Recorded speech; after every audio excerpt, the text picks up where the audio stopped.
Malam itu, kampung kecil di pinggir hutan mendadak heboh. Seorang pria misterius ditemukan pingsan di depan musala. Badannya penuh luka, jaketnya sobek, dan di tangannya menggenggam sebuah kertas kecil yang basah kenambun. Warga panik, tapi juga bingung. Soalnya, pria itu bukan orang sembarangan. Setiap hari, dia hanya dikenal sebagai Arman, seorang lelaki pendiam yang tinggal sendirian di rumah reyot dekat sawah. Namanya jarang disebut, hidupnya kelihatan biasa banget. Bahkan sering jadi bahan omongan karena dianggap aneh dan tertutup.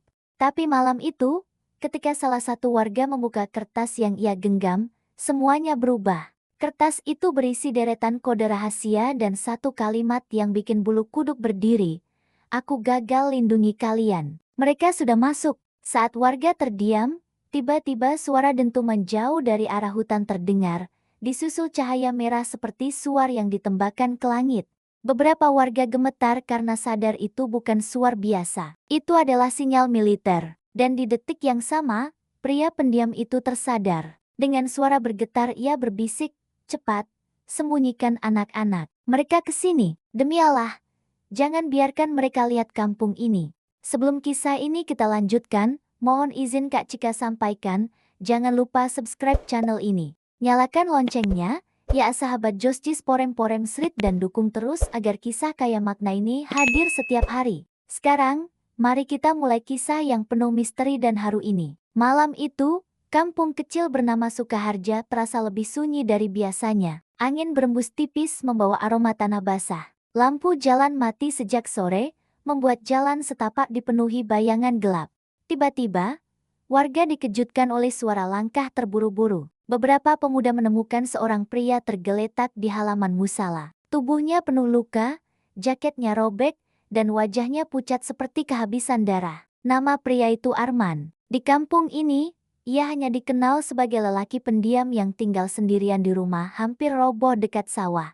Tidak banyak yang mau bergaul dengannya. Ada yang bilang dia aneh, ada yang bilang dia pemalu.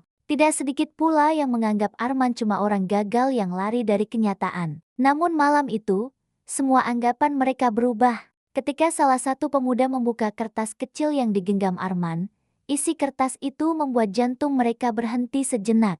Di dalamnya ada deretan kode dan satu kalimat yang bikin bulu kuduk berdiri. Aku gagal lindungi kalian. Mereka sudah masuk. Belum sempat warga memahami maksudnya, suara dentuman keras terdengar dari arah hutan. Langit malam disinari cahaya merah seperti sinyal militer yang melesat naik. Beberapa warga langsung menutup mulut karena panik. Anak-anak mulai menangis. Para ibu saling berpelukan.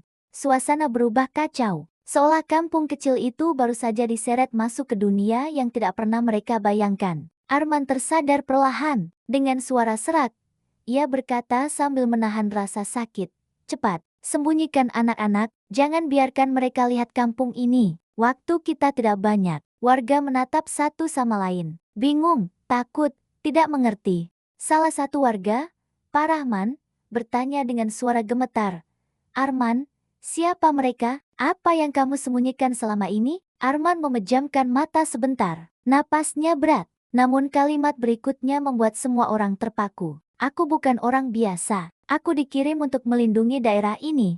Ada kelompok bersenjata yang masuk dari perbatasan. Mereka mencari sesuatu yang mereka pikir tersembunyi di kampung kita. Aku sudah mengikuti mereka berhari-hari, tapi aku ketahuan. Warga makin gemetar. Jadi, kamu agen rahasia? Tanya seorang pemuda. Arman mengangguk perlahan. Tapi aku bukan agen yang sempurna. Aku pernah gagal menyelamatkan orang lain. Karena itu aku berjanji tidak akan gagal lagi. Tidak untuk kampung ini. Di saat kata-kata Arman baru saja meresap, terdengar suara ranting patah dari arah jalan masuk kampung. Suara langkah berat, seperti banyak orang berjalan bersama dalam gelap. Arman langsung duduk meski tubuhnya nyaris roboh. Bawa semua anak ke belakang musala.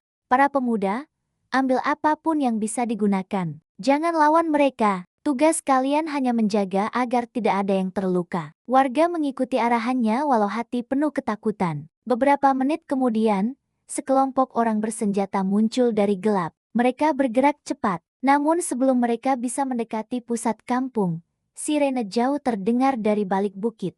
Arman tersenyum tipis. Itu bantuan yang kupanggil sebelum aku pingsan, katanya. Tidak lama kemudian, pasukan khusus datang. Baku tembak terjadi singkat.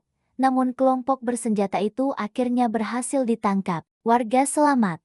Kampung aman. Saat suasana mulai mereda, Arman pingsan lagi akibat kelelahan dan luka yang cukup parah. Ia dibawa ke ambulans, tapi sebelum pintu ditutup, beberapa warga memegang tangannya. Maafkan kami, Man. Kami dulu sering menilai kamu macam-macam, kata Pak Rahman sambil menahan tangis. Ternyata kamu pahlawan yang kami tidak pernah tahu. Arman membuka mata sedikit. Aku bukan pahlawan. Aku cuma orang yang belajar dari kegagalan. Ambulans pergi perlahan. Warga hanya bisa menatap dengan hati berat. Sejak malam itu, pandangan mereka terhadap Arman berubah selamanya. Dan kampung Sukaharja akan selalu mengingat kisah tentang pria pendiam yang selama ini mereka salah fahami. Pria yang menyembunyikan luka masa lalunya sendirian demi menjaga orang lain. Pria yang ternyata adalah seorang agen rahasia. Namun lebih dari itu, ia adalah orang berhati besar yang memilih diam dalam kebaikan. Terima kasih sahabat Josjis Porem Street yang sudah mendengarkan kisah ini. Jangan lupa like, komen, share, dan subscribe agar cerita penuh amanat seperti ini bisa terus hadir setiap hari. Wassalamualaikum warahmatullahi wabarakatuh.